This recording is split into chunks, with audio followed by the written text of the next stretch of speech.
TV Telugu. ఇప్పుడు AP top 10 చూద్దాం. యాడికి మండలం కోన ఉప్పలపాడు సమీపంలోని కోన మల్లేశ్వర స్వామి దేవాలయం వద్ద గంజాయి విక్రయిస్తున్న గుత్తికి చెందిన అజయ్ వర్మలను పోలీసులు అరెస్ట్ చేశారు. సిఐ శ్రీనివాసులు తెలిపిన వివరాల ప్రకారం గంజాయి విక్రయిస్తున్నారనే సమాచారంతో పోలీసులు అక్కడికి చేరుకున్నారు. వీరిలో 2 అదుపులోకి తీసుకోగా మరో 4 పరారయ్యారు. ఈ ఘటనపై యాడికి పోలీస్ స్టేషన్లో కేసు నమోదు చేశారు. పలమనేరులో 2 రోజులుగా దట్టమైన పొగమంచు కురుస్తోంది. దీని కారణంగా వాహనదారులు, ప్రజలు తీవ్ర ఇబ్బందులు ఎదుర్కొంటున్నారు. ఎదురుగా వచ్చే వాహనాలు కనిపించకపోవడంతో ప్రమాదాల భయం నెలకొంది. ఉదయం 8 గంటలైనా పొగమంచు తగ్గకపోవడంతో పాఠశాలలకు వెళ్లే విద్యార్థులు, ఉద్యోగులు తీవ్ర ఇబ్బందులకు గురయ్యారు. జనజీవనం స్తంభించిపోయింది. 1వ తేదీ ఆదివారం కావడంతో ముఖ్యమంత్రి శ్రీ నారా చంద్రబాబు నాయుడు ఆదేశాల మేరకు చీరాల శాసనసభ్యులు శ్రీ ఎంఎం కొండయ్య యాదవ్ గారి సూచనలతో 31వ తేదీన వృద్ధులు, వితంతువులకు పెన్షన్ల పంపిణీ కార్యక్రమం చీరాలలోని వేటపాలెం మండలం రైల్వే స్టేషన్ రోడ్లో గల సచివాలయంలో జరిగింది. ఈ కార్యక్రమంలో వడ్డేర అభివృద్ధి కార్పొరేషన్ డైరెక్టర్ శ్రీమతి మల్లెం అంజమ్మ పాల్గొని లబ్ధిదారులకు పెన్షన్లు అందజేశారు. గజపతి నగరం మండలంలోని జిన్నం గ్రామంలోని శ్రీ వెంకటేశ్వర స్వామి ఆలయంలో రాష్ట్ర మంత్రి కొండపల్లి శ్రీనివాస్ ప్రత్యేక పూజలు నిర్వహించారు.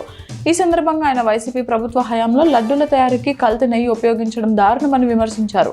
పార్టీ ఆదేశాల మేరకు ఆయన ఆలయంలో ప్రత్యేక పూజలు జరిపినట్లు తెలిపారు. ఈ కార్యక్రమంలో పలువురు నాయకులు పాల్గొన్నారు. కె గంగవరం మండలం కోటిపల్లి లంక ప్రాంతాలను తెల్లవారుజామున దట్టమైన పొగమంచు కమ్మేసింది. గోదావరి నది తీరంలోని లంక గ్రామాలు మంచు దుప్పటి కప్పుకోవడంతో ప్రకృతి శోభ ఉట్టిపడింది. తెల్లని మంచు మేఘాల మధ్య నదీ పరివాహక ప్రాంతం పర్యాటకులను, స్థానికులను కనువిందు చేసింది. అయితే మంచు కారణంగా రహదారులపై కనీస దూరం కూడా కనిపించకపోవడంతో వాహనదారులు ఇబ్బందులు పడ్డారు. ప్రకృతి ప్రేమికులు ఈ మంచు అందాలను తమ కెమెరాల్లో బంధిస్తూ సందడి చేశారు. తూర్పుగోదావరి జిల్లా గోపాలపురం నియోజకవర్గం ఎర్నగూడెం గ్రామంలో ఎన్టీఆర్ భరోసా సామాజిక పెన్షన్ను పంపిణీ చేశారు. ఫిబ్రవరి 1 ఆదివారం కావడంతో పేదవారికి అండగా నిలుస్తున్న ఒక్కరోజు ముందే పెన్షన్ అందజేయడం జరుగుతుందని రాజమండ్రి తెలుగుదేశం పార్లమెంటరీ సెక్రటరీ బల్లా సూర్యచక్రం తెలిపారు. వృద్ధులు, వితంతువులు, వికలాంగులకు అర్హులైన లబ్ధిదారులకు ఈ పెన్షన్ యొక్క ముఖ్య ఉద్దేశాన్ని ఆయన వివరించారు. మహాశివరాత్రి సందర్భంగా శ్రీశైలం ఆలయానికి వచ్చే భక్తులకు ఎలాంటి అసౌకర్యాలు కలగకుండా అన్ని ఏర్పాట్లు చేయాలని ఆలయ ఈవో శ్రీనివాసరావు ఆదేశించారు. ధర్మకర్తల మండలి సభ్యులు, సిబ్బందితో కలిసి ఆలయ ప్రాంగణంలో ఏర్పాట్లను పరిశీలించిన ఆయన భక్తుల రద్దీని దృష్టిలో ఉంచుకొని దర్శనం, తాగునీరు, పారిశుద్ధ్యం వంటి సౌకర్యాలు సమర్థంగా కల్పించాలని సూచించారు. నరసన్నపేట నడిబొడ్డున ప్రభుత్వ బోర్డు బంగ్లా స్థలాన్ని కబ్జా చేస్తున్నారని, దీనిపై అధికారులు చర్యలు తీసుకోవాలని ఆదేశించిన ఫలితం శూన్యమైందని ఎమ్మెల్యే బగ్గు రమణమూర్తి ఆవేదన వ్యక్తం చేశారు. నరసన్నపేట కార్యాలయంలో ఆయన మాట్లాడుతూ కబ్జా జరుగుతున్న విషయం తన దృష్టికి రాగానే కలెక్టర్, ఎంపీడీఓ, ఈవోలకు సమాచారం ఇచ్చి తగు చర్యలు తీసుకోవాలని ఆదేశించినట్లు తెలిపారు. అయినప్పటికీ నేటికి ఎటువంటి చర్యలు జరగలేదని ఆయన అన్నారు.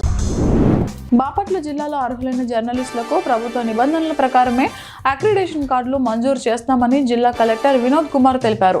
బాపట్ల కలెక్టరేట్లో అక్రిడేషన్ కమిటీ చైర్మన్ హోదాలో ఆయన మాట్లాడుతూ ప్రభుత్వ జీవో ప్రకారం ప్రతి అంశానికి తగిన గుర్తింపు కార్డులు ఇస్తామని చెప్పారు.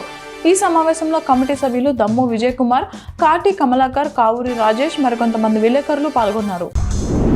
దేశాభివృద్ధికి కార్మిక సంఘాలే అడ్డంకి అన్నట్లుగా సుప్రీంకోర్టు ప్రధాన న్యాయమూర్తి చేసిన వ్యాఖ్యలను సిపిఎం పట్టణ కార్యదర్శి ఆర్సీపీ రెడ్డి తీవ్రంగా ఖండించారు.